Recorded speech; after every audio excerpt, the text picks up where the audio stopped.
안녕하세요. 문학소년단입니다. 안녕하세요. 챈들러입니다.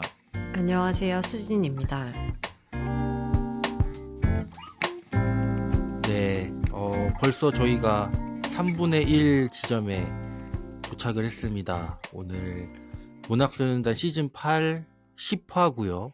어느새 10화가 됐어요. 네, 벌써 10권의 책을 지금 어, 읽었는데 시작한 지 얼마 안 된 것 같은데 벌써 그쵸. 10화네요. 이게 네, 또 이 원격이라서 그런지 모르겠지만 뭔가 되게 그냥 후루룩 넘어간 것 같은데 네. 10화라니. 자, 10화 책은 저희가 지난 시간에 예고해 드렸습니다. 찬쉐 작가의 격정세계를 읽었는데요. 먼저 책과 작가 소개로 넘어가 보도록 하겠습니다. 이 찬쉐, 이게 아마 최근에 그 한강 작가가 노벨상을 수상하면서 그쵸. 같이 이게 언급이 됐던 작가입니다. 거의 이제 뭐 우리나라 그 출판사에서 재직하시는 편집자들이 이번에는 찬쉐가 받지 않을까 이렇게 많이 얘기를 했었는데, 예, 그런 만큼 오, 이제 아주 대단한 작가라고 하는데, 찬쉐는 1953년생이고요. 71세입니다, 지금. 그리고, 정말요? 예, 상당히 좀 연륜이 있으시죠. 그리고 중국의 소설가이시고, 본명은 덩샤오화라고 합니다. 그 찬쉐는 필명인데요.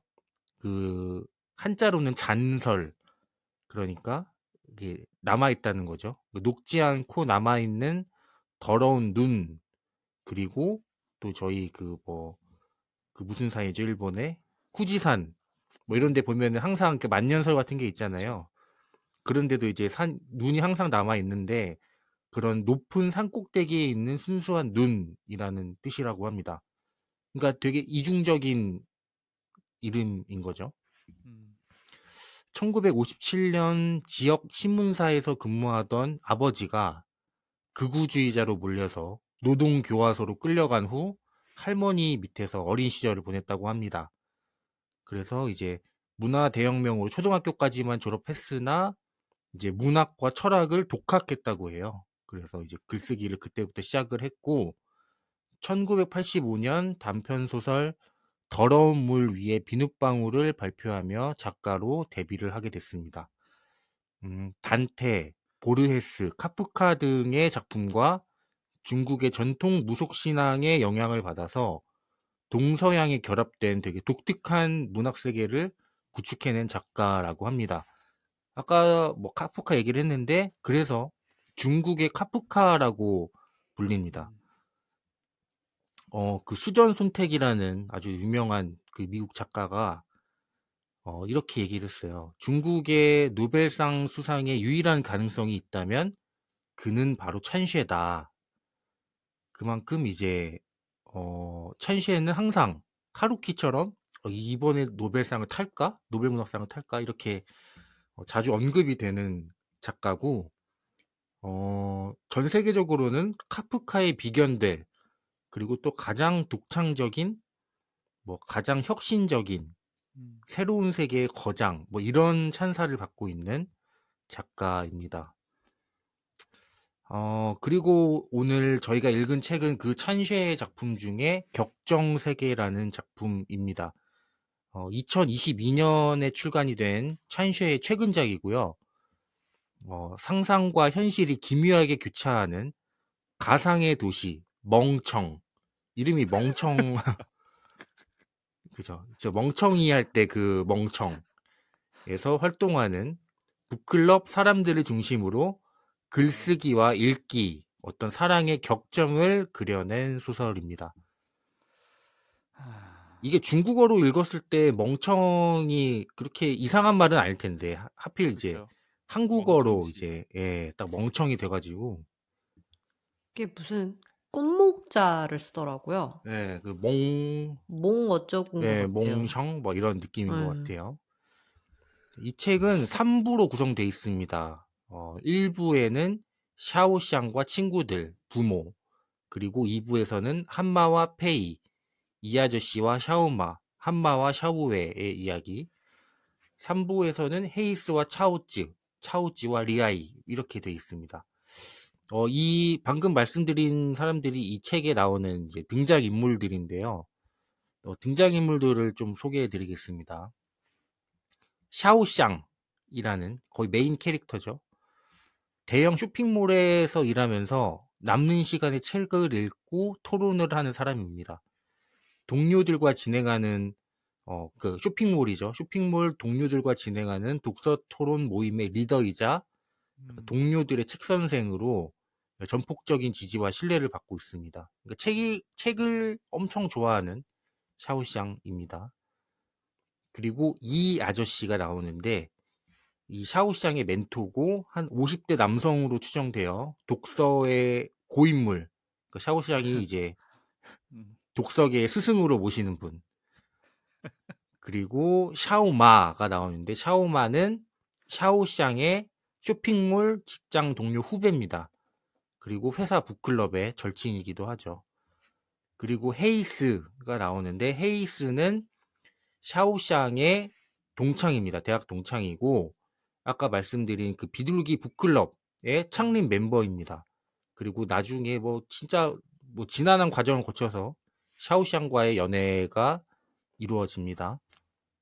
그리고 한마도 샤오샹에게 재능을 발견당해서 결국에는 작가가 되는 작품을 발표하게 되는 작가가 되는 멤버고, 그리고 페이는 한마의 남편이었으나 이제 나중에는 잘 안 되긴 되는데 서평가처럼 보여요. 이 역시 북클럽의 창립 멤버입니다. 그 리하이도 나오는데 리하이도 북클럽의 창립 멤버고 도시 설계 일을 합니다. 그 샤오웨도 한마의 직장 옆 대형 서점 직원이고, 또 차오쯔가 나오는데 차오쯔는 아까 말한 그 샤오샹과 잘 되는 헤이스의 구여친이고 어린 캐릭터입니다. 이렇게 등장인물 소개해 드렸고 내용을 좀 간략하게 소개해 드리겠습니다. 어느 도시, 그러니까 멍청이죠. 이 멍청 고서점 골목에 비둘기 북클럽이 있습니다. 한 20, 30대 7명 가량이 회원인데 이 작은 북클럽을 중심으로 서로 얽히고 설켜 이 사랑이 전개되는 실로 놀라운 북클럽이죠. 이 북클럽 멤버끼리 서로 사귀고 난리가 납니다. 샤오샹은 대형 쇼핑몰에서 일하는 아까 말씀드렸지만 그런 사람인데 동료들과 진행한 독서토론 모임의 리더이자 동료들의 책 선생이었죠. 그렇게 책을 읽고 토론에 매진하는 샤오샹인데 어느 날 이제 퇴근길에 동창인 헤이스를 만나게 됩니다. 그래서 우연히 비둘기 북클럽을 알게 돼요. 그래서 이 북클럽에서 평론가 수준의 기존 북클럽 멤버들을 만나서 처음으로 정말 깊이 있는 토론을 하게 됩니다. 이 북클럽 멤버들의 이야기가 이제 이 책 전체에 조금씩 이어지는데 이 북클럽 내의 연애 이야기가 사실 거의 대부분이죠. 그래서 이 책 전체에 걸쳐서 책, 문학, 소설, 서평, 책과 살, 그리고 쓰는 일과 읽는 일, 책을 고르는 일, 문학의 탐구, 이런 다양한 이야기들이 나오는데 메인 주제는 이제 연애이다. 그래서 예를 들면은 샤오샹과 헤이스의 약간 머뭇거리는 사랑, 그 한마와 페이의 운명적인 사랑, 그리고 샤오마와 이 아저씨의 지칠 줄 모르는 사랑, 페이와 샤오웨의 사랑, 한마와 샤오웨의 문학을 관통하는 사랑, 헤이스와 차오찌의 첫사랑, 차오찌와 리아의 사랑, 결국에는 북클럽 내에서 자기들끼리 연애하는 소설이다. 예, 이렇게 정리할 수 있습니다. 예. 결국에는 북클럽 내에서 자기들끼리 연애하는 소설이 바로 이 격정세계입니다. 좀 내용이 좀 환상적인 내용이라 이따가 저희가 하시는 얘기를 한번 들어보면 좋을 것 같습니다. 이 책 읽어 마라. 네, 이 책 읽어봐라로 넘어가 보도록 하겠습니다. 오늘의 이 책을 읽어야 하는 이유는 누군가요? 저 수진입니다. 네, 읽지 말아야 하는 이유는 네, 샌들러입니다. 네, 네. 지금 억텐으로 추정되는 수진 씨. 아, 왜 이렇게 발음이 안 되죠? 죽겠네. 아니 안 그래도 오늘 지금 김장희 씨가 김장을 하고 와가지고 지금 눈이 퀭하시거든요. 네, 진짜 여태까지 수진 씨를 몇 년간 봐오면서 이런 모습은 진짜 또 처음이네요. 예, 지금 눈이 풀려 계세요. 네, 7시부터 물을 썰었더니 이게 텐션이 올라오지가 않네요. 제가 그래서 안 그래도 그 마지막 일정이 끝나고 좀 쉬었거든요. 네. 쉬니까 더 힘드네요. 쉬니까. 그쵸. 일어날 수가 없네. 아무튼 곧 있으면 무의식적으로 욕을 그냥 나지막히 그럴 것 같은 그런 바이브인데 지금. 아무튼 해보겠습니다. 읽어야 하는 첫 번째 이유는요. 아까 소개에서 말씀하셨듯이 중국의 카프카라고 불리는 천쇄 소설입니다. 네, 허구의 어떤 도시에서 일어나는 이야기랑 현실 세계에서의 공감 요소가 묘하게 적절히 섞인 어디서도 못 본 진짜 특이한 작품인 것 같아요. 제가 보면서 계속 생각이 들었던 점은 역시나 진짜 특이한 소설이다. 이런 작가를 본 적이 없다. 난해한 지점이 있기는 하지만 매년 이런 독창성을 인정받아서 노벨 문학상 후보로 거론될 정도니까요. 그리고 이 작품이 제가 알기로는 찬쉐의 작품 중에는 가장 무난하다. 맞아요. 덜 난해하다. 꼭 꼽히는 그런 작품이라고 합니다. 그래서 찬쉐의 이런 특이한 작품 세계를 경험하는 입구로서는 격정세계가 적절한 작품이 아닌가 하는 생각이 듭니다. 예. 네. 읽지 말아야 할 첫 번째 이유입니다. 뭐부터 해야 될까요?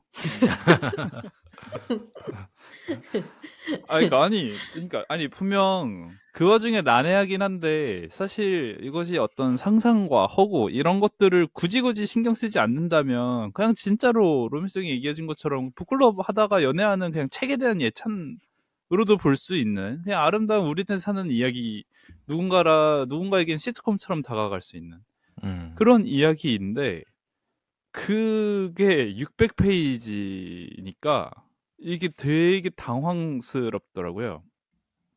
이 가장 먼저 생각난 이유가 이거라서 이것부터 말씀드리자면 얼마 전에 그런 단어에 대해서 배웠습니다. 로우 도깅이라고. 로우 도깅. 네. 뭐냐면 그 장거리 비행기를 타고 가면서 아무것도 안 하고 그냥 가만히 앉아서 물도 안 마시고 앞만 보고 있는 그런 챌린지래요. 로우 도깅 챌린지가. 너무 힘든데요. 뭐 유럽 가는 13시간 동안 우리는 온갖 것들을 다 하잖아요. 네. 술을 마시기도 하고 영화를 보기도 하고 책을 읽기도 하고 게임을 하기도 하고 그 반대급부로 나타난 건데 그게 진짜 또라이 같은 거죠. 13시간 동안 아무것도 안 하고 정자세로 앉아서 앞만 본다는 거. 이 600페이지를 책을 읽고 와 책이 좋다. 너는 요새 어떠니? 나는 요새 책이 안 읽혀서 고민이야. 이런 이야기로 가득 채워놨다는 게 저는 이거 로우도깅 챌린지인가? 내가 지금 로우도깅 챌린지 하고 있는 건가? 600페이지를 아무 이런 이정표 없이 읽어가려니까 거기에 이제 슬쩍슬쩍 껴져 있는 이런 상상과 허구의 세계들. 이건 도무지 전에 로맨스정이 얘기했던 이 앞만 보고 간다라는 뭐죠? UDT 행군법이죠. 네, UDT 행군법 독서법이 조금도 통하지 않는 그런 독서였기 때문에 읽지 마시길 바랍니다. 네. 읽어야 하는 두 번째 이유는요. 여기에 설정된 세계 자체가 독서를 중심으로 형성된 어떤 커뮤니티인데요. 그래서 소설 속에 나오는 내용으로는 독서라는 거 이외에 다른 어떠한 콘텐츠도 소비하지 않고 살아가는 사람들인 것 같아요. 작가로서 생각할 수 있는 가장 이상적인 세계가 아닐까 싶어요.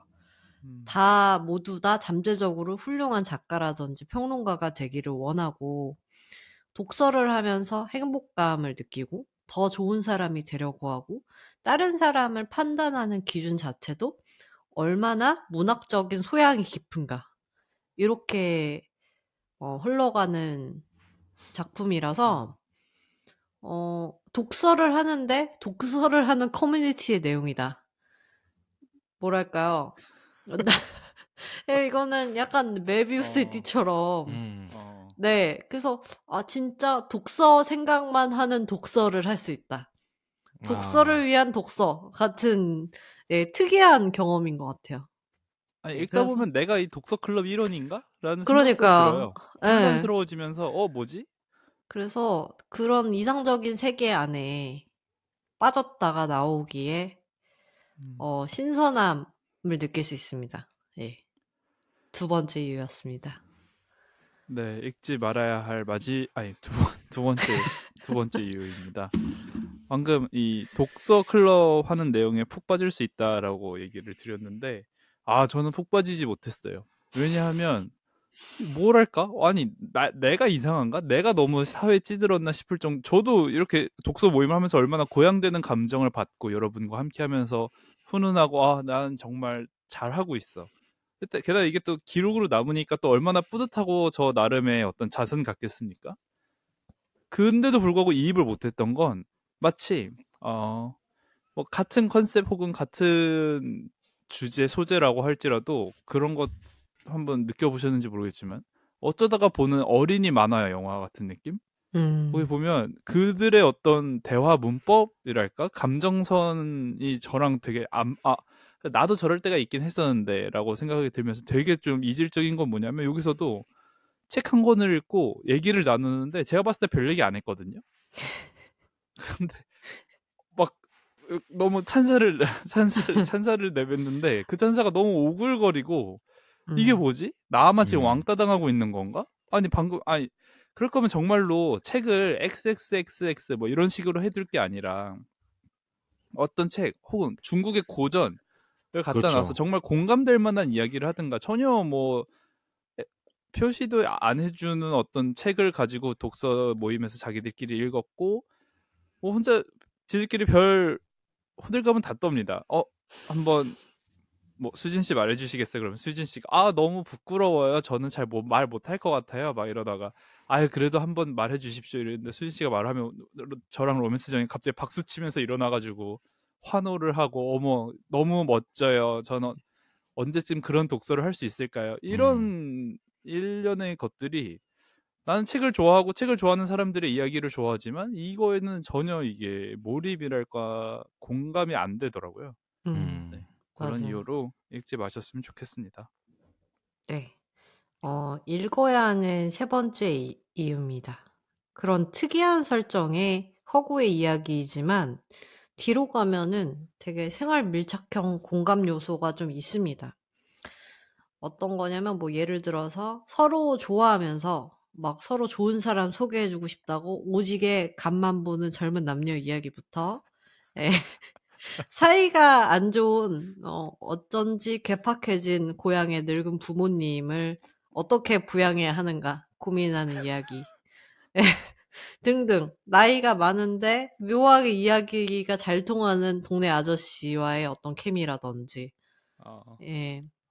뭔가 이런 거는 또 세상에 있을 법한 문화권을 넘어서도 다른 나라의 이야기여도 공감이 되는 좀 요소들이 등장하기 때문에 초반에 그 샤오샹과 친구들에 관한 한 몇 페이지일까요? 제가 이북으로 보고 있어서 모르겠는데 한 25%쯤을 넘어서면은 그래도 이런 음. 공감이 가능한 요소들이 좀 등장을 합니다.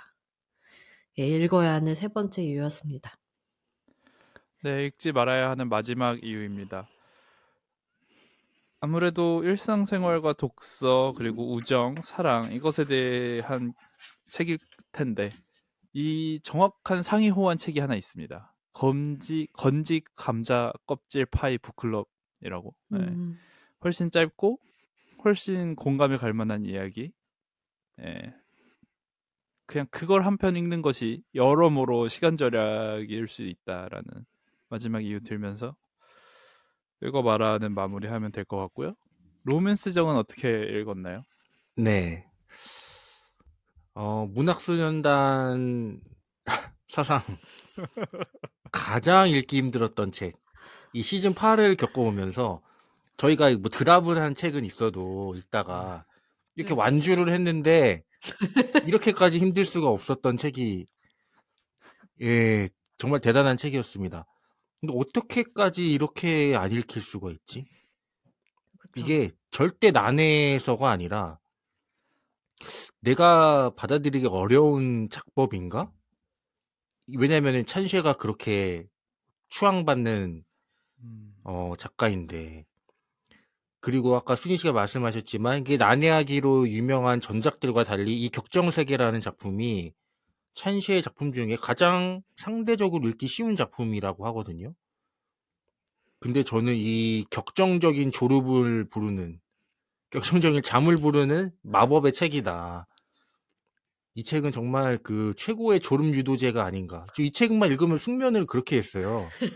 그래서 이 마치 그 최면술사가 속삭이는 어떤 자장가를 듣는 느낌이었습니다.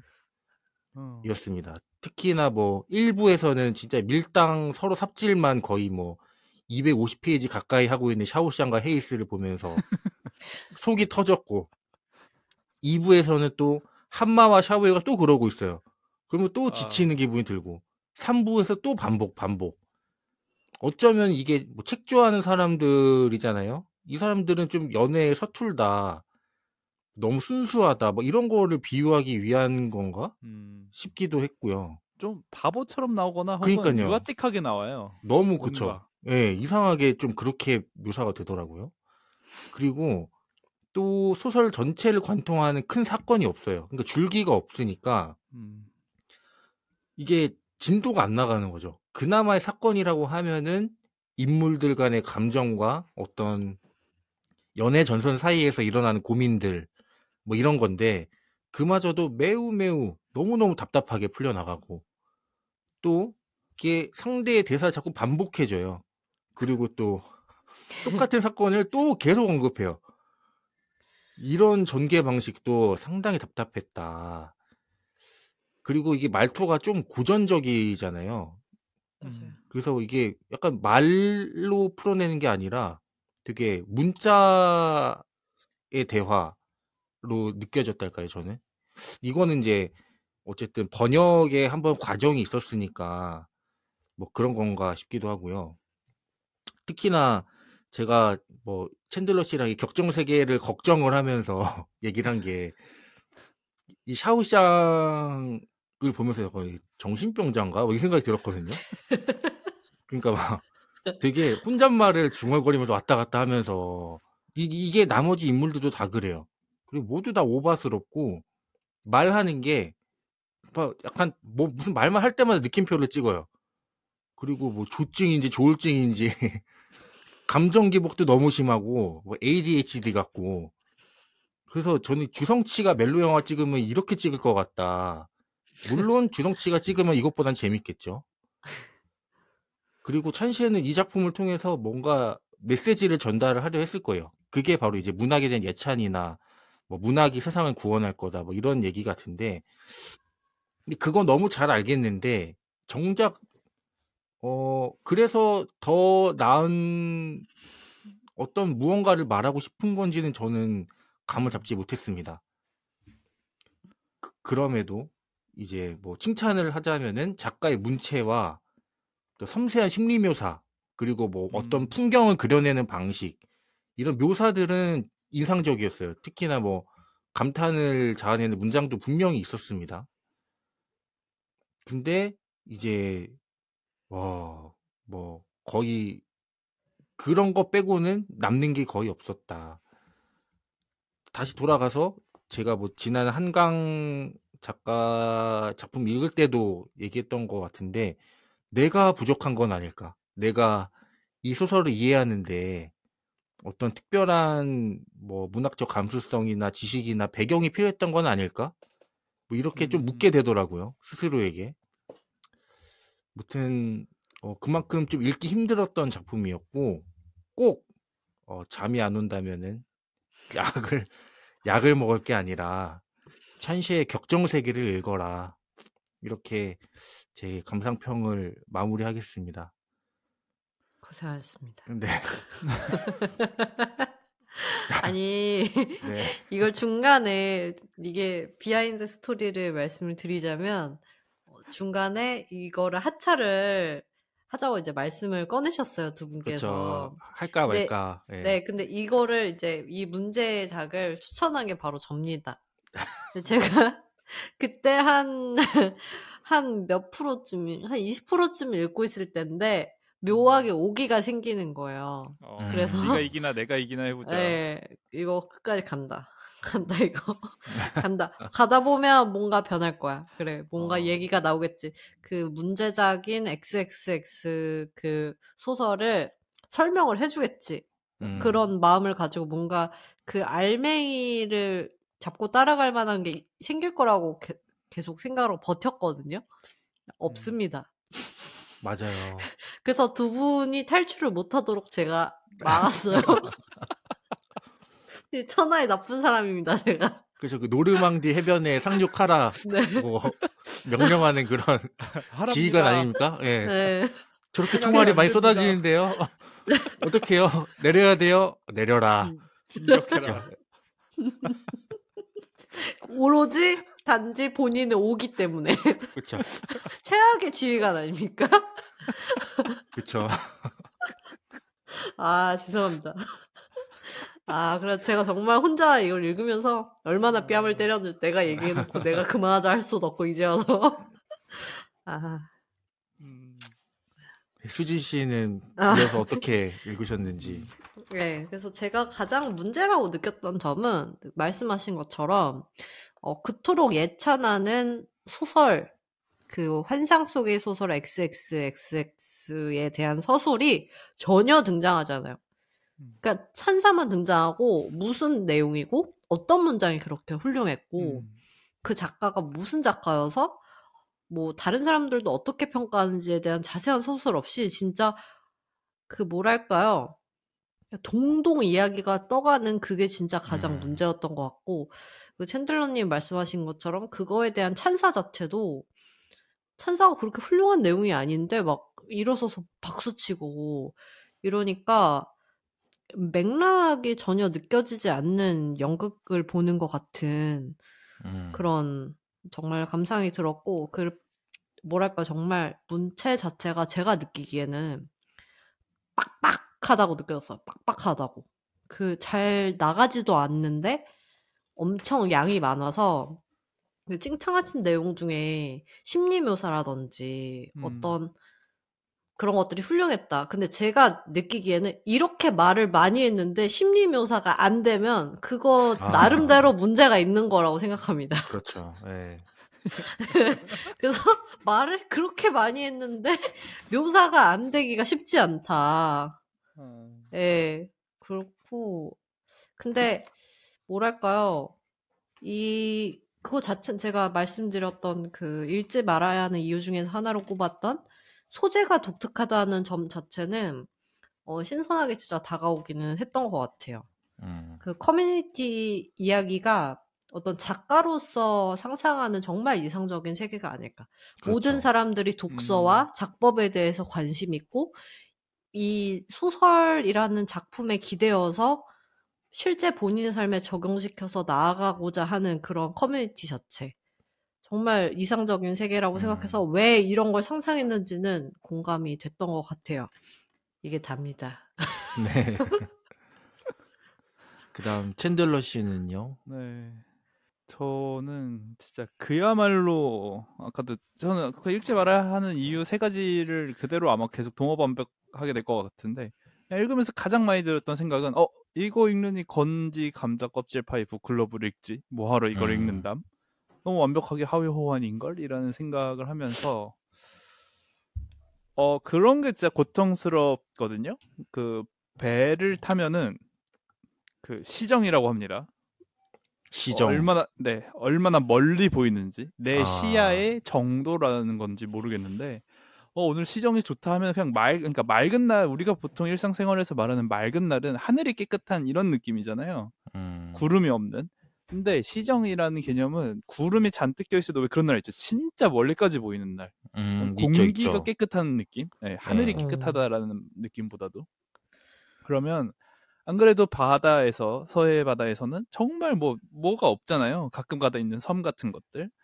그래서 이제 목표를 찍습니다. 아, 우리가 오늘 지금 저기 가야 되는구나.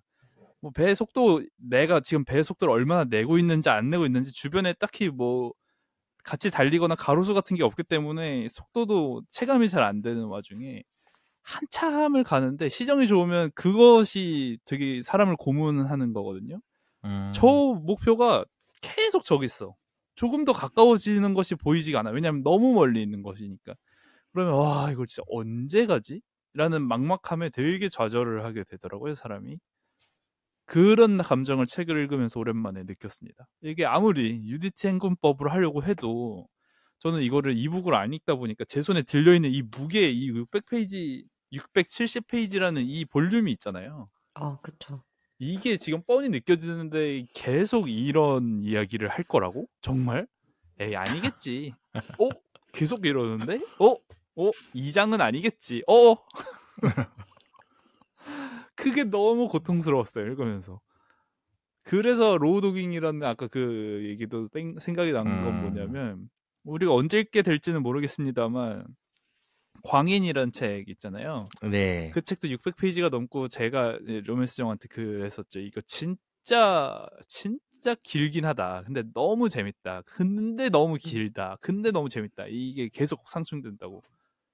그렇게 자극적이고 재밌는 걸 600페이지를 쓰는 건 어떤 미친 사람의 광인이 이제 미친 사람이라는 거니까 그런 게 진짜 광기가 아니다. 이런 내용으로 600페이지, 700페이지를 써놓은 것이 진짜 광기다. 찐광기군요. 그런 눈 봐라 돌지 않았냐 이런 느낌인 거죠. 그리고 암만 생각을 해도 수전 손택이 그런 말을 했다고 로맨성이 소개를 해줬죠. 중국의 유일한 노벨 문학상 후보가 있다면 찬세다. 네. 역시 미국 사람답게 중국을 돌려간 것이다. 그 대중관계에 유일하게 노벨 문학상을 받을 만한 사람인 찬세다? 중국은 죽었다 깨나도 노벨 문학상을 받을 수 없다. 그럴 수도 있겠다, 진짜. 그렇죠. 그런 거죠. 왜 그런 거 있잖아요. 같은데요? 지각을 네. 밥 먹듯이 하는 친구를 보고 너가 뭐 일찍 온다면 뭘 하겠다. 뭐 이런 느낌처럼 말을 하는 거죠. 정말 잔인한 사람이군요. 수전 선택이 역시 대단한 사람답게 돌려가기를 잘했다. 그런 그냥 이런 쓰잘데기 없는 어떻게 하면 이걸 재밌게 까볼까라는 생각만 하면서 읽었던 그런 독서였습니다. 네, 이게 진짜 읽으면서 너무 힘들어거든요. 저는 거의 이게 요즘 되게 공사다망한 시즌이었는데 이 책이 있어서 진짜 어깨가 너무 무거웠어요. 그니까 아니 진짜 너무 무거워요 책이. 로맨스 정도 혹시 이북으로 안 읽었어요? 전 이북으로 읽었는데 이 심리적인 무게가 상당했습니다. 진짜로. 킨드러 씨는 이고지고 다니셨을 거 아니에요. 그러니까요. 참, 네. 아니 100페이지를 읽어도 너와 내 북클럽은 정말로 존경스러워 헤이스. 400페이지를 읽어도 너와 내 북클럽은 존경스러워. 이게 600페이지를 가도 이 북클럽은 정말로 사랑스러워. 와 진짜 사람 도는 줄 알았습니다 이거는. 네.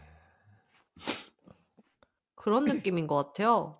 뭐랄까 논리적인 설득이 아니고 이 읽는 사람으로 하여금 어떤 세뇌를 시키는 것 같아요.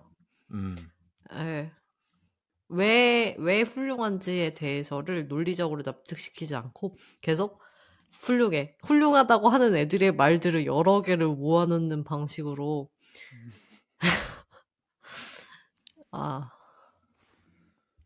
다음 이야기로 넘어가 볼까요? 그러면 네. 대체 이 책의 주제는 뭘까? 작가는 뭘 해보고 싶었던 걸까요? 그냥 제가 봤을 때는 그냥 본인이 생각하는 그 작가로서의 이상향에 근접한 도시를 그냥 그려보고 싶었던 것 같아요. 그리고 본인의 삶의 모토가 그게 아닐까 싶어요. 좋은 이야기를 쓰고 좋은 이야기를 들으면서 그거를 본인의 삶에 적용시켜서 좋은 삶으로 조금씩 나아가는 그런 뭐랄까요. 사색하는 집단 속에 사는 그런 거 자체가 아닐까 저는 그렇게 느꼈거든요. 다른 거를 느끼신 게 있나요? 아니 그래도 되게 기대가 됐던 건 이 책에 여러분들이 아마 전자라서 모르시겠지만 이 실물책의 뒤편에 언제나 이런 캐치프레이즈나 한 문장 같은 거 크게 써놓고 이제 슥싹슥싹슥 밑으로 추천사 혹은 서평 같은 걸 써두잖아요. 이 책의 대단한 점 이런 거.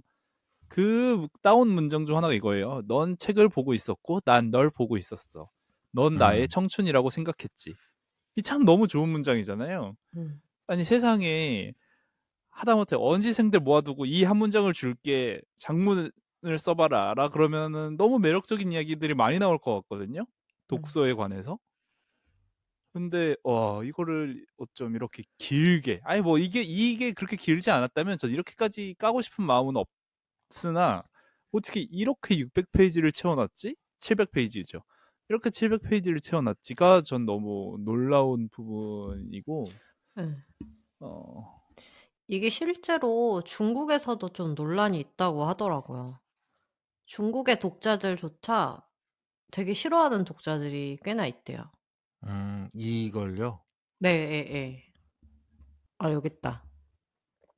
실제로 이 책을 판매하는 중국의 그 책 판매 플랫폼에 2022년 12월 6일에 달린 이 댓글을 하면은 중국 작가가 왜 그렇게 빽빽하고 기계 번역만큼 좋지 않은 문장을 쓸 수 있는지 모르겠습니다. 왜 그런 말도 안 되는 이야기를 썼는지 모르겠습니다. 등장인물들의 감정적 논쟁을 끌어내는데 약 200~300페이지가 걸렸고 마침내 한 남자와 한 여자가 연인이 되었는데 성적 묘사를 2~3페이지에 걸쳐서 썼어요. 가장 역겨운 것은 그런 저속한 것이 억지로 문학과 관련되어 있어야 한다는 것입니다. 이 책에 등장하는 인물들은 모두 문학을 사랑하는 사람들이며 심지어 작가들인데 마치 이것이 직설적인 성관계를 창조적 열정과 문학적 감정으로 미화할 수 있는 것처럼 보입니다. 이것이 진지한 문학으로 분류될 수 있는 것일까? 도대체 이 책에 문학과 무슨 상관이 있는 것일까? 제발 문학을 더럽히지 말아주세요. 네. 이런 류의 어떤 비판도 굉장히 많은 소설이라고 합니다. 인기만큼이나. 그쵸. 예. 근데 작가는 인터뷰에서 이렇게 얘기했다고 해요. 인생을 즐기고 예술을 즐기며 이로 인해 창조의 격정을 얻는 것, 이것이 바로 이 책을 읽은 독자에게 바라는 바다. 창조의 격정. 네. 그러니까 이렇게 문학을 사랑하는 사람들의 이야기, 예찬 이런 거를 이제 즐기는 사람들 이런 걸 보면서 나도 책을 읽고 어떤 한마처럼 어떤 작품을 써내려갈 수 있는 그런 격정의 감정을 느끼길 바랬다고 하네요, 작가는. 근데 저는 그것도 문제라고 느꼈어요. 되게 결계라든지 격정이라든지 뭐랄까요. 우리가 이미 생각하고 있는 어떤 강렬한 이미지가 있는데 그런 단어들을 자꾸 등장시키는데 별로 그 단어랑 그 상황이 쏙 들어맞는 것 같지는 않다는 생각이 계속 들었거든요. 그리고 예. 약간 좀 계몽적인 부분도 있죠. 음. 차오쯔가 뭐 그렇게 좋아하진 않았지만 마지막에 이르러서는 이제 자기도 이제 문학을 좋아하게 되는 이런 결국엔 너도 이제 문학을 좋아해라. 약간 이런 뉘앙스로 가는 게 어떤 작가의 계몽적인 그런 의지도 있지 않았을까 싶기도 합니다. 그렇다면 여러분들이 생각하는 좋은 문학, 그 나쁜 문학. 이 문학에 대한 얘기가 참 많이 나오는데 그렇죠. 여러분들의 그런 기준이 있나요? 좋은 문학과 나쁜 문학의 기준? 문학의 기준. 혹시 그 문학을 뭐 좋다 나쁘다 이렇게 얘기할 수도 있는 것도 포함해서 어떻게 생각하시는지. 결국에는 이 공감인 것 같아요. 제가 생각하기에는. 공감도 뭐 여러 가지가 있지만, 뭐 그냥 어떤 문장을 읽거나 문학 작품 속의 상황을 보고 웃음이 터지거나 이런 것 자체도 공감이라고 생각을 하고, 제가 가장 좋아하는 거는 평소에 그냥 이렇게 생활 속에서 우리가 살면서 그냥 스쳐 지나갔던 순간들을 다시 한번 떠올리게끔 하는, 상기시키는 문장들이 있을 때가 있어요. 나에게 맞아. 이런 순간이 있었는데. 잠깐 스쳐 지나갔던 감정 중에, 이런 사소한 서운함을 느낀 적이 있었는데. 그런 것들을 콕 집어서 문장으로 어디선가 읽게 됐을 때의 그런 쾌감이 저는 문학을 읽게 되는 가장 큰 이유인 것 같아요. 저는 그게 이유라고 생각합니다. 로맨스정님은요? 저는 물론 뭐 재미나 대리 경험이 가장 중요하긴 하지만 이게 좋은 문학, 나쁜 문학은 잘 모르겠어요. 그러니까 되게 좋은데 내용이 정말 자극적이거나 유해해서 그것은 안 좋을 그럼 수도 안 있는 좋은 거고. 문학인 것인가? 예, 그런 것도 되게 나누기가 좀 애매모호하니까 제 기준에서의 좋은 문학은 어쨌든 기억에 남는 문학. 내가 아까 수진 씨랑 말씀하신 거랑 좀 결이 비슷한데 내가 어떤 일상생활을 살면서 내가 이 소설에서는 이럴 때 이런 표현을 하던데 이런 기억에 남는 순간들이 있거든요. 그러니까 그런 것들이 많이 기억에 남는. 그러니까 만약에 제가 어떤 글을 써야 된다고 할 때, 이 작가의 글을 살짝 이렇게 비틀어서 써볼까? 이렇게 하는 것처럼. 근데 아예 기억이 안 나는 소설도 있어요. 뭐 오직 밤뿐인 뭐 이런 것들. 최근에 얘기했던. 뭐 그런 것도 물론 뭐 제가 읽을 때 감정은 나쁘진 않았지만 결국엔 이제 기억에 남진 않았으니 제 기준에서는 좀 기억에 잘 남는 문학, 좀 강렬한 메시지가 있는 게 좀 저한테는 좋은 문학이라고 제 스스로는 그렇게 생각을 합니다. 챈들러님은 어떤 게 좋은 문학이라고 생각하시나요? 결국 비슷한 얘기인데 저는 그거를 무뎌지지 않게끔 해주는 거라고 생각을 하거든요. 표현을 굳이 다 바꿔서 하자면 사실 우리는 굉장히 일상생활을 하루하루 살면서 매우 무뎌져 있잖아요. 뭐 어떤 표현으로 말하자면 하늘 한 번 안 보는 것도 어떻게든 마찬가지고, 내가 지금 수진 씨의 말을 그대로 빌려오자면 내가 지금 뭔가 묘한 감정을 느꼈어요. 어떤 뭔가 생각이 들락말락했어요. 하지만 지금이 회사라서 당장 뭔가를 해야 돼서 어디로 가야 돼서 그걸 계속 내가 생각을, 그런 거 있죠. 어떤 노래 가사가 대충 떠오르락 말락 할 때 그거를 계속 집중하고 있어야지 겨우겨우 생각해 낼락 말락한 거지. 잠깐이라도 결국 그 끈을 놓쳐버리면 그건 그 멜로디, 그 가사는 다시금 생각이 안 나는 것들.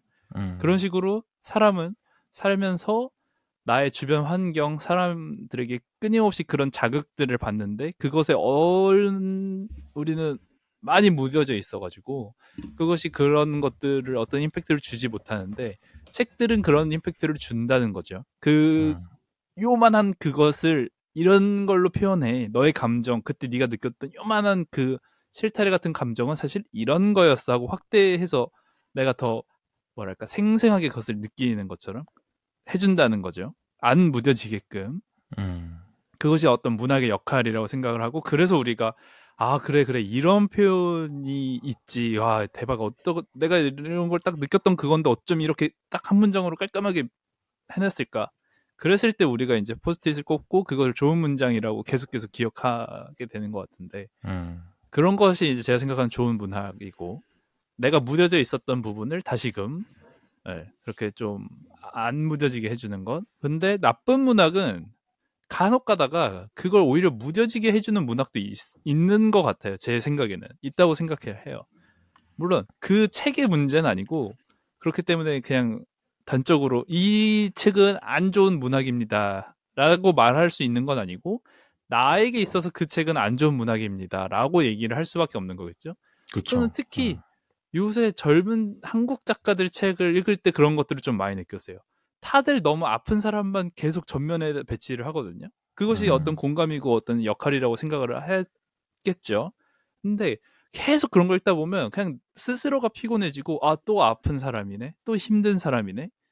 아, 또 어떤 사정이 있는 사람이네. 하다 보면 그거에 제가 무뎌지더라고요. 그 사람들의 아픔에. 그걸 그렇죠. 제가 너무 반복한 제가 문학을 나쁘게 받아들인 걸 수도 있겠지만 그런 것에 있어서는 저한테는 그런 책이 안 좋은 문학이었겠죠. 그런 사람들의 얘기가 계속해서 나와야 되는 건 맞지만, 그래야지 사람들이 알게 되는 건 맞지만, 이게 계속 반복되다 보면 이제 지속적으로 소비하는 사람들한테는 오히려 이제 역효과가 날 수도 있다는 부분인 거죠. 저도 그 부분에서는 되게 동감을 합니다. 맞아요. 막 단편 소설집을 사면은 뭐 만약에 10편이 있으면 7편에서 8편 정도는 거의 같은 사람이 비슷한, 썼다고 해도 믿을 정도로 비슷한 감성과 비슷한 문체를 가진 설정까지 비슷한 이야기가 나오다 보니까 그런 일률적인 이야기 속에서 진짜 오히려 그 문학에서 느낄 수 있는 어떤 경험이라든지 감정이 무뎌지는 일이 진짜 있는 것 같아요. 저도 그전에는 한국 소설을 잘 안 읽었던 게, 한국 소설은 다 비슷해. 라는 그런 오만한 감정에서 많이 안 읽었었거든요. 근데 그 전보다 좀 더 읽기 시작하니까, 그거는 한국 문학 자체의 문제라기보다는 어떤 회기를 하다는 어떤 스타일로 가는 그 작가들 개인들이 모여서 생긴 문제라서 이거는 더 많이 사람들이 책을 읽고 보는 눈이 생길수록 그런 문제가 적어지지 않을까 하는 생각이 들었어요. 그리고 진짜 주제에 넘은 저희는 다 방구석 평론가들이잖아요. 그렇죠. 방구석 키보드 여포들이니까. 워리어. 여포답게 또 키보드 좀 두드려 보자면 그런 것일 수도 있지 않을까.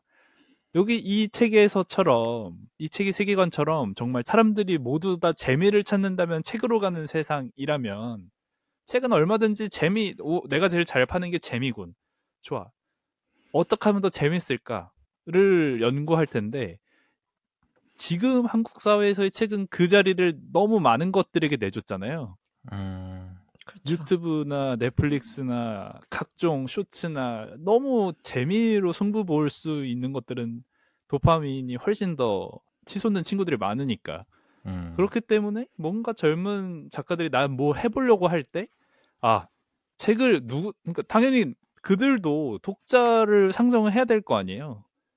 난 누구에게 책을 내 글을 읽게 할 것인가? 그들은 무엇을 바라는가? 할 때 책을 찾는 사람들이라면 어떤 모종의 어떤 결들을 상상하게 될 것이고 그렇다면 좀 이런 감성으로 가는 편이 낫지 않을까? 혹여 이 모든 계산의 답이 위로라고 생각을 한 결과가 아닐까? 그렇다면 저는 정말 큰일인 것 같거든요. 위로가 창작의 동기가 되어서는 계속 같은 일이 벌어질 것 같고 왜 우리가 언제나 거의 로맨스정이나 저나 수진 씨나 너무 많이 말해서 거의 문학소년단의 모토가 되다시피 한 책은 무조건 재밌어야 한다라는 거잖아요. 그렇죠. 일단 재밌으려고 잘 쓰다 보면 그 안에서 위로를 받게 마련인데 위로를 주려고 좋아. 어떻게 하면 사람들이 울리고 어떻게 하면 공감을 자아내고 어떻게 하면 아픈 사람들에게 위로를 줄 수 있을까를 생각하다 보면 의도가 보이게 되고 그러다 보면 획일적이게 되고 그러다 보면 스토리 라인도 뻔하게 되고 좀 그런 느낌이지 않을까라고 또 엿보지를 한번 해봅니다. 그렇죠. 또 더해서 그런 어떤 지금 이렇게 기성 작가들이나 젊은 작가들이 되게 뭐 비슷한 글쓰기를 하고는 있지만 한편으로는 이 작가들의 다른 작품들도 분명히 있을 거란 말이죠. 음. 근데 그거는 이제 뭐 지면화되지 못하고 요런 거는 이제 또 출판사의 영역이잖아요. 편집이나 뭐 이 작품을 싣기로 했습니다. 이 작품끼리 묶기로 했습니다. 이건 또 출판사의 영역이니까 어쨌든 출판사가 시장을 고려할 수밖에 없고 그 시장의 주 소비층은 저희가 특정할 수 있는 어느 정도의 그런 그룹들이나 뭐 이렇게 되다 보니까 그러니까 책을 안 읽는 사람들이 많고 읽는 사람들만 읽으니까 자꾸 이렇게 반복이 되는 거죠. 그래서 좀 찬시가 생각하는 모든 사람이 책을 읽고 이러면 좀 다양한 문학이 나올 텐데 이게 책 읽는 사람들이 너무 그쵸. 이제 정해져 있고 어느 정도 이렇게 통계를 보면 그렇게 나오잖아요. 그렇다 보니까 뭐 그렇게 가고 있는 것도 아닐까라는 생각도 듭니다. 네. 네, 뭐 거의 뭐 신영철 납셨는데 아, 네. 아유, 뭐 저희가 근데 방구석에서는 하는 얘기니까. 네. 그래서 저는 그것도 되게 불편하거든요. 뭐 반대로 뭐 책이 뭔가 본인이 진정으로 하고 싶은 이야기가 있어서 책으로 이야기를 쓰고 그걸 좀 더 쉽게 전달하고 싶어서 유튜브나 다른 매체로 넘어가는 거는 전 좋다고 생각하거든요. 근데 막 유튜브 채널이 잘 됐어? 갑자기 자기계발서를 저는 쓴 사람들이 너무 싫거든요. 그게 당연히 알맹이가 없을 거라고 생각해요. 왜냐면 그동안에 자기가 하고 싶은 단편적으로 하고 싶었던 이야기들은 모두 유튜브라는 어떤 전달이 쉬운 매체를 통해서 이미 다 했고 긴 서사와 문장을 이용해 가지고 할 수 있는 그것만을 이용해서 오로지 그 수단밖에는 안 되는 이야기를 써야 저는 의미가 있다고 생각하거든요. 반드시 책을 써야만 하는 이유가 있어야 저는 된다고 생각하거든요.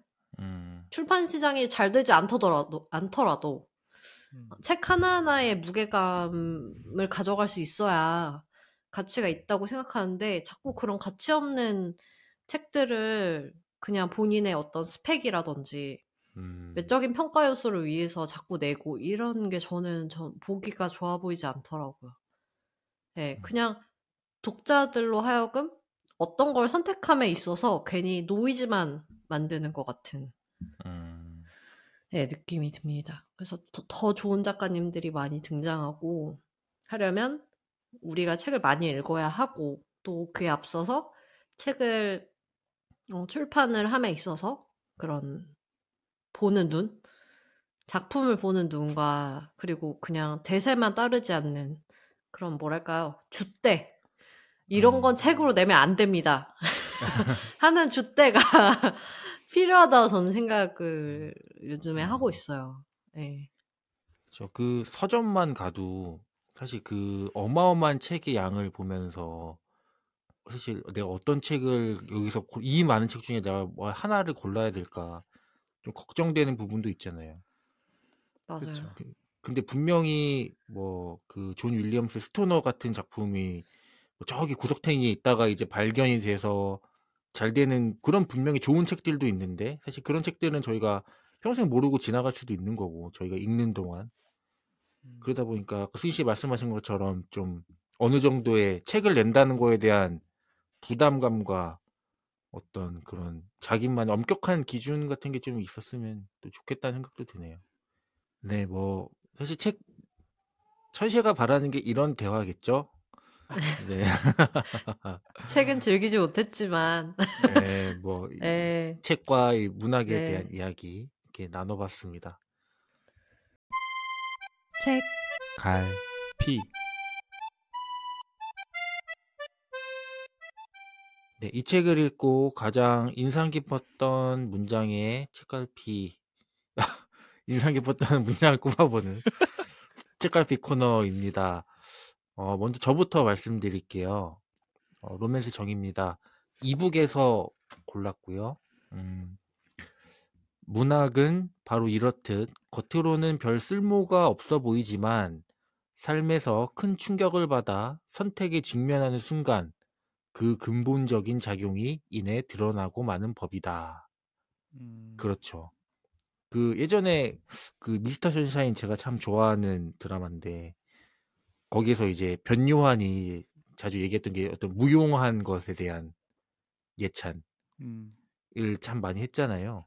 그런 문학도 참 무용하죠. 저희가 하는 일도 당장의 어떤 대한민국의 경제나 뭐 이런 거 누군가에게 영향이나 이런 끼치기는 상당히 어렵지만 어떤 나의 힘든 상황이 왔을 때 내가 최악을 겪었을 때 아까 뭐 위로가 될 수도 있는 거고 음. 또 어떻게 보면은 이때는 나보다 더 힘든 사람이 있었지. 나는 좀 힘든 게 아니야. 뭐 이렇게 생각할 수도 있는 거고 아니면 어떤 이 주인공은 이렇게 선택을 했는데 나도 이렇게 선택을 해볼까? 이렇게 용기를 내볼까? 할 수도 있게 되는 어떤 도움이 되기도 하고 그런 문학의 효용에 대해서 얘기한 것 같아서 인상 깊었습니다. 그다음 챈들러 씨는요? 네, 저는 1부에서 책을 읽는 뭐 다 책 읽는 내용밖에 없어서 책을 읽는 사람의 문장입니다. 그 책을 꺼낸 뒤 침대에 누워 읽었다. 원래는 창가에 앉아 도시의 야경 한가운데서 읽을 작정이었다. 지금은 창밖 구경은커녕 건물들이 호시탐탐 자신을 노려보는 듯 했다. 또 한편으로 건물들은 죄다 자기 마음속의 것으로 자신이 제대로 풀어본 적 없는 수수께끼들이라는 생각이 들었다. 이런 건 참 정말 문학적인 문장이라고 생각을 합니다. 야경을 보면서 혹은 야경을 못 보겠는 이유로 저기 있는 건물들이 다 호시탐탐 나를 보고 있는 것 같아서 내가 풀어내지 못한 내 마음속 어느 수수께끼 같아서 그런 마음으로 야경을 보는 어떤 독서하는 사람, 독서가의 마음이랄까? 그런 것들이 그래도 참 이제는 되게 좀 쌀쌀해졌지. 이제는 되게 추워졌지만 그렇죠. 그래도 딱 책 읽기 좋은 가을에 읽으면 어머 좋은 그런 문장이라고 생각을 해서 좀 인상이 깊었었습니다. 네. 마지막 수진 씨는요? 저는 굉장히 앞에 있는 문장입니다. 이북으로 하면 1%쯤 되는 일부에 있는 내용인데요. 가끔 거리에서 책 읽기를 즐기는데 특히 버스를 기다릴 때 그런다. 책의 내용과 자신의 일상이 교차하지 않는다면 굳이 그 책을 읽을 필요가 있을까? 샤오상은 고집스럽게 생각한다. 네. 동의를 해서 아니면 생각해보게 되는 것 같아요. 처음엔 그냥 동의를 했다가 교차하지 않을수록 읽어야 되지 않을까? 하는 생각이 좀 들기도 하고 네. 사실 교차하면은 그만큼 공감 요소는 많겠지만 대리 경험이라는 좋은 건 할 수가 없겠죠. 그래서 적당히 어떨 땐 교차하는 거 읽고 어떨 때는 정말 뜬구름 잡는 얘기 같은 이야기도 읽고 그러면 좋은 것 같습니다. 그 샤오샹이 되게 그 사람을 그 독서의 그런 수준을 나누잖아요. 네. 되게 꼴 보기 싫더라고요, 참고로. 네. 뭐 얘는 내 수준에 안 맞아. 약간 이런 거. 네, 그리고 뭐 누군가 본인에 대해서도 막 언니처럼 책을 읽고 싶어요. 저도 언젠가는 이렇게 얘기하면은 굳이 부정하지 않아요. 그쵸. 아니야 이러지 않잖아요. 사실이 있지. 그럴 수 있지. 네, 뭐 네. 근데 그거에 반해서 누구 남편이었죠? 그 등장인물 중에 한 명 남편 그 평론가 누구죠? 그 이름이 뭐였더라? 리하인가요? 리아였나? 페이였나? 그 사람은 반면에 페이. 되게 예. 네. 너는 왜 너같이 훌륭한 작가가 될 제목이 나 같은 쓰레기 같은 남자를 만났냐고 막 그러잖아요. 맞아 한마한테. 네, 그래서 되게 그런 자존감이 없는 모습과 약간 비교가 되면서 묘하게 재수가 없었던 샤오샹. 네. 네. 이름도 하필 그러네요. 네, 그러니까. 자, 마지막으로 한 줄 평과 별점을 들어보도록 하겠습니다. 로맨스 정의입니다. 걱정이 3개 늘어서 걱정 3개. 별점은 5점 만점에 1점입니다. 아, 진짜 걱정 많이 됐어요. 지금 쓰면서. 걱정이 3개 늘어서 걱정 3개입니다, 저는. 네.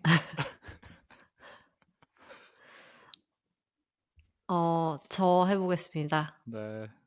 네, 챈들러님의 어떤 카톡 내용에서 제가 가져와서 써보겠습니다. 샤오쌍과 친구들. 5점 만점에 1점입니다. 아니, 제가 그런 말을 했나요? 샤오쌍과 친구들이라고? 아니 그때 그 카톡 그때 하차 한 해만에 얘기가 나왔을 때 카톡에 네. 샤오쌍과 친구들의 이야기를 앞으로 200페이지나 아. 넘게 읽어야 하다니 너무 괴롭다고 그러셔가지고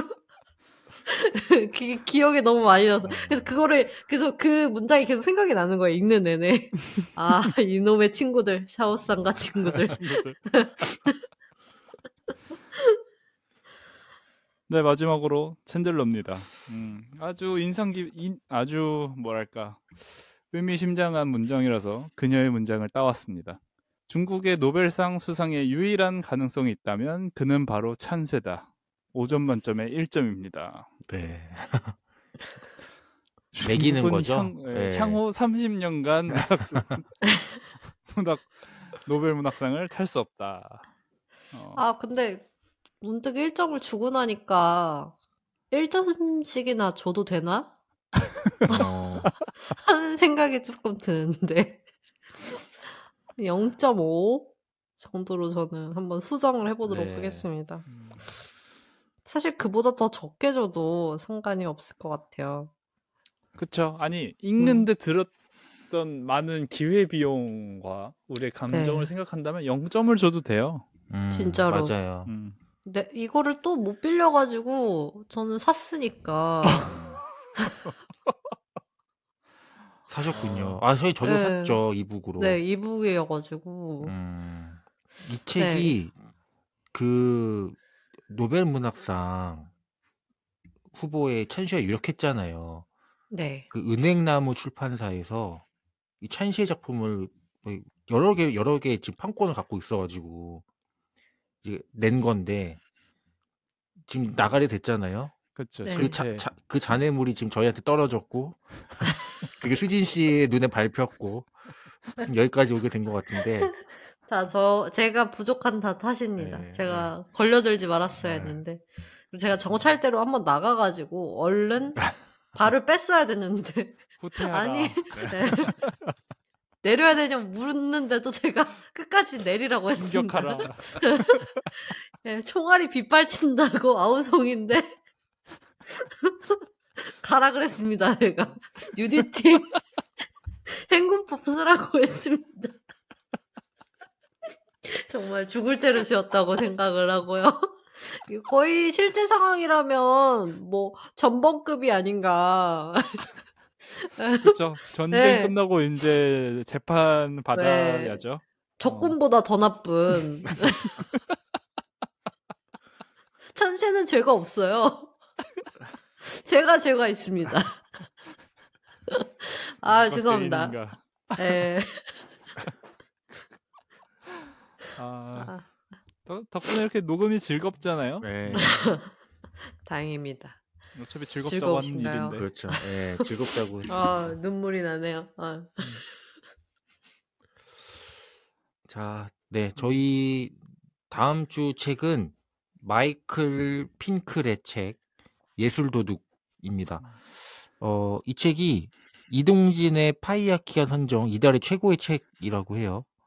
흥미로운 범죄 실화이자 지독한 러브스토리이자 처연한 가족 드라마라고 하는데 과연 어떤 책일지 한번 저희가 읽어보고 얘기 나눠보도록 하겠습니다. 그럼 저희 인사 나누겠습니다. 자, 하나, 둘, 셋. 또 봐요.